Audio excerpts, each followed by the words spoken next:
Hi, creative friends. Denise from Salvaged Inspirations, and thank you so much for joining me today. Today I'm sharing how to update a waterfall dresser with a gorgeous painted and stained finish. I'm also sharing some quick tips on how to reactivate your stripper if it's been dried out, how to keep your paint and varnish stripper activated, how to easily update old dull looking hardware, and more. So just let me get set up and I'll be right back. Let's start. Here's the fun part.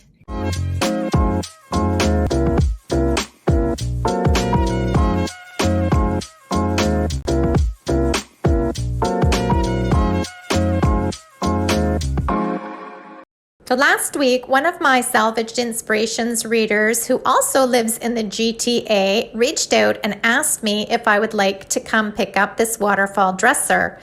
Her name is JoAnne, and I have to say I was so grateful that she thought of me. This waterfall is in great structural condition. The drawers are pristine. It's just the outside that had some scratches and dings and bangs on it, but nothing that couldn't be fixed up. I started by removing this waterfall's original hardware, and I was fascinated by it. I mean, it was kind of dull looking. I mean, it's been around for many, many years, but these bakelite domes I'm very fascinated with. Unfortunately, there were only 2 left on this hardware set, so I ended up removing the 2 bakelite domes as well. And a little quick tip when removing furniture hardware, always make sure that you put it in a little plastic container or a little baggie of some sort and keep it all together while you're working on your piece. I cannot tell you how many times I've started working on a piece of furniture, removed the hardware, left it on a counter. It gets moved around on the counter because I'm pulling out my paints or my stains, and I end up losing the original screws that go with it, or I end up losing a knob somewheres, and it drove me crazy. So I actually started putting all the hardware into one spot every time I start a new furniture makeover, and I can't tell you the hassles that it saved me. It's a time saver because now I don't have to rush around looking for it at the last minute. After all the hardware was removed, I took out all the drawers, numbered them on the back, and then using TSP Substitute in a spray bottle, I started washing this piece down on the inside and the out. When it was all clean and dry, I started sanding, and I have to say the veneer on this top drawer I was crazy in love with. I just love the way this veneer looks. So I didn't want to cover it up with paint. So the first thing I started sanding with my orbital sander and a 180 grit sandpaper was this top drawer.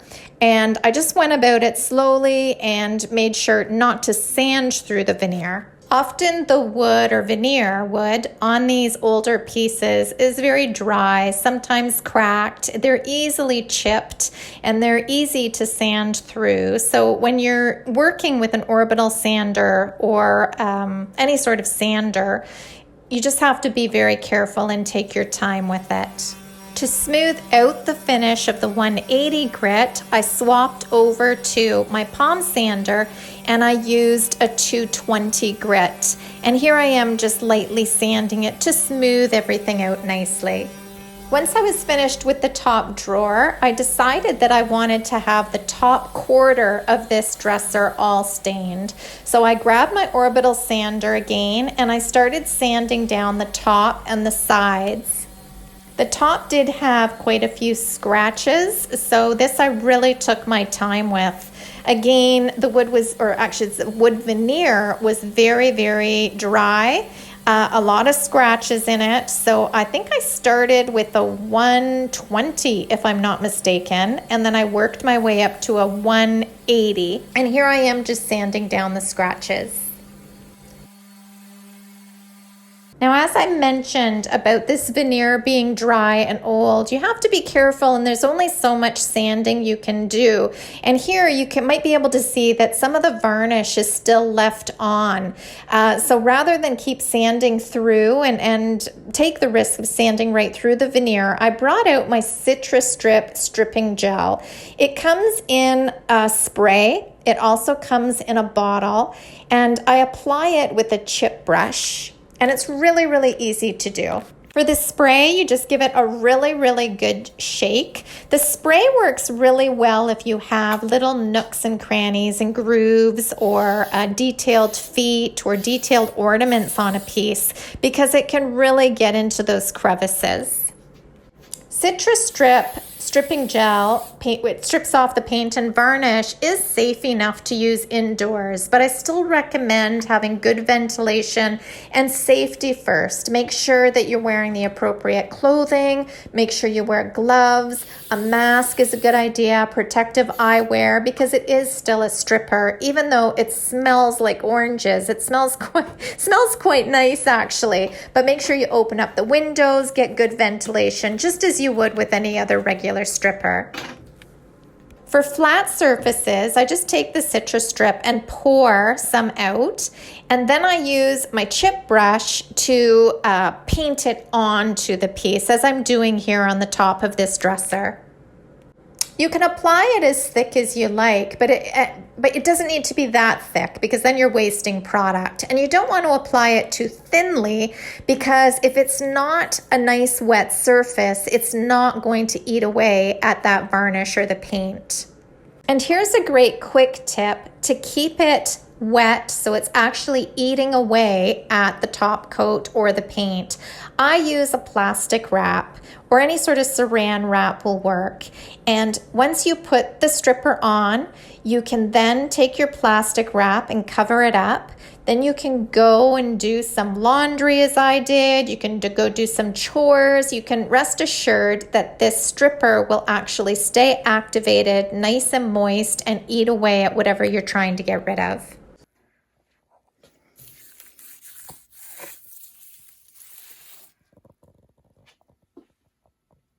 I came back down about an hour and a half later, I guess it was, and I started removing the plastic wrap. Then, using a plastic putty knife, I started taking off the remaining finish. And look how easy it just scrapes right off.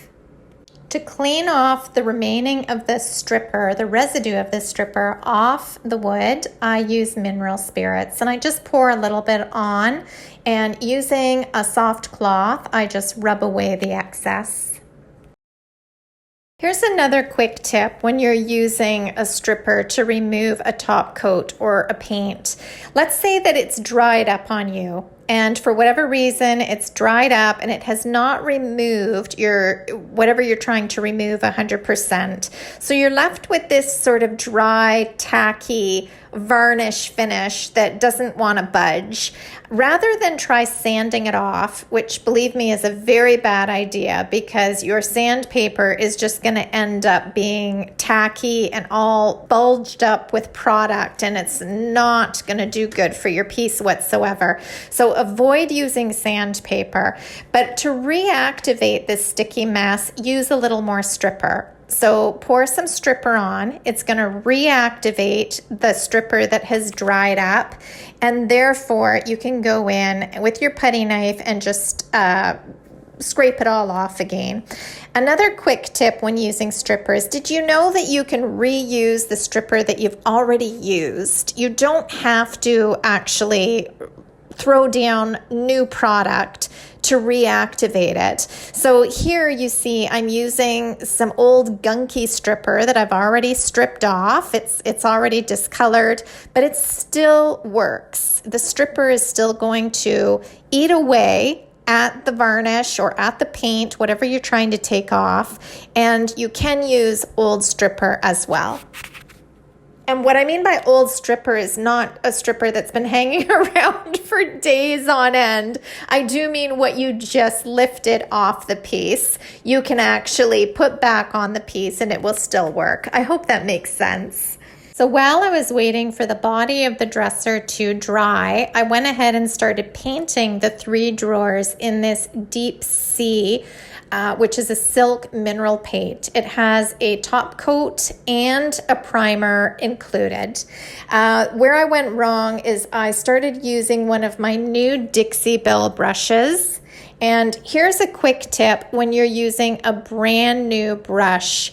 Make sure that you put it under some water and pull out any additional bristles, because when a brush is brand spanking new, it can often lose a few of its hairs here and there if it's never been used before. So to be on the safe side, I always like putting it under a tap and pulling at the bristles before I start using it. Now, this only needs to be done once when a brush is brand spanking new, just like I said, right out of the package. And then you don't have to worry about ever doing that again. But here I'm painting on this deep sea blue, and I was plucking out the bristles because of this brand new brush that I picked up. And I totally forgot to put it under the water before I started using it.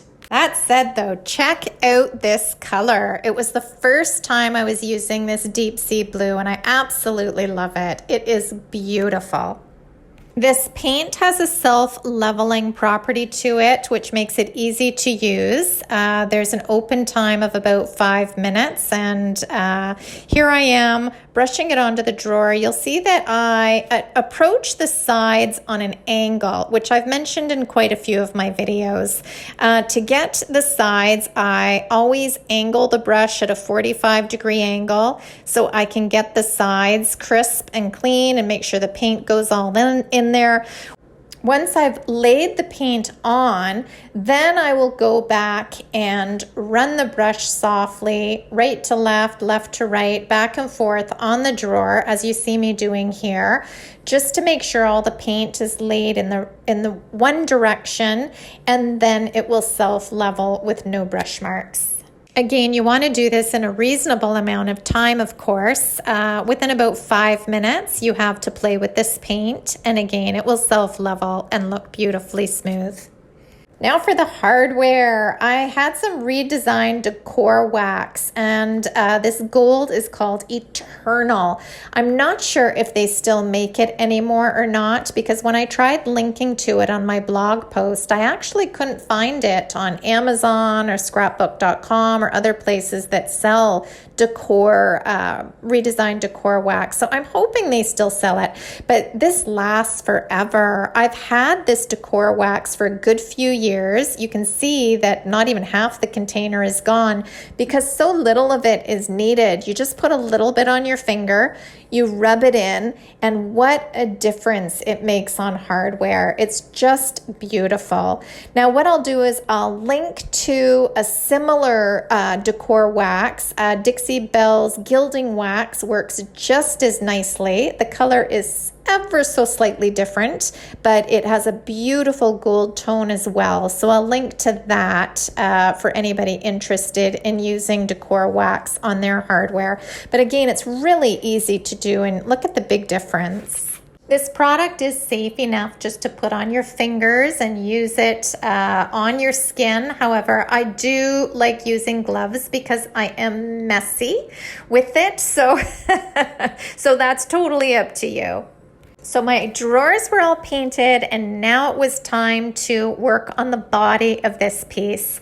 And what I started with is using a green painter's tape and taping off the top portion. Once I had both sides masked off with painter's tape, I took some Up in Smoke water-based stain, and I started staining the top portion, including the front drawer, with this gray stain. Once the top, the drawer, and the two sides were stained in the Up in Smoke, I removed the green painter's tape. I let the gray stain dry, and then I did the reverse. I put the gray painter's tape along the stained line because I'm going to paint the deep sea blue underneath. So I just followed the stain line and put the masking tape right over it. I had a great question from Susie B on the SI blog when I posted this piece on Thursday. She asked, she says, I just have one question for this lovely redo. Why did you paint the strip on the sides of the top blue instead of staining the entire top gray? And that's a great question because I've never seen it done before. That's the number one answer. I have never seen the corners painted before, and I thought it would look different and quite striking. And also because, I don't know if you'll notice in the video, but when I was looking at the piece, the corners looked slightly darker gray than the rest of the stain. So I guess that's what drew my eye to it in the first place, and it popped into my head to do something different. But again, you can always camouflage things that catch your eye, or just do something that you've never seen done before, because it's all just about playing around and being creative and trying new things. Sometimes they're a hit, sometimes they're not. In this case, I think it turned out quite beautiful. I love the way it looks. It gives it that little pop of something up top. But don't be afraid to try new things or do different things. So once everything dried, the bottom portion does not need a top coat because, as I mentioned, the Silk Mineral paint has a primer and a top coat included. For the top, I'm going to be spray waxing it in a matte spray. I'll also include that product down below in the description area if you're interested. And here's how it all came together. Let's take a look at the before. And I just have to mention a big thank you to JoAnne for thinking of me. Thanks, JoAnne. And here's the after. And I have to say, this gorgeous deep sea blue with the gray top, I think looks magnificent. The gold original handles are just the icing on the cake. So I really love the way everything came together, and I hope you love it too. If so, feel free to give it a like. I'd love to hear your comments down below. They always make my day. Also, feel free to join me and visit me over at salvagedinspirations.com, where I have over 500 furniture painting tutorials teaching you how to make your furniture beautiful. You can also find me on Pinterest, TikTok, Instagram, and Facebook. And again, thank you so much for joining me today. I hope you have a fabulous week, and I'll see you again soon. Bye, guys.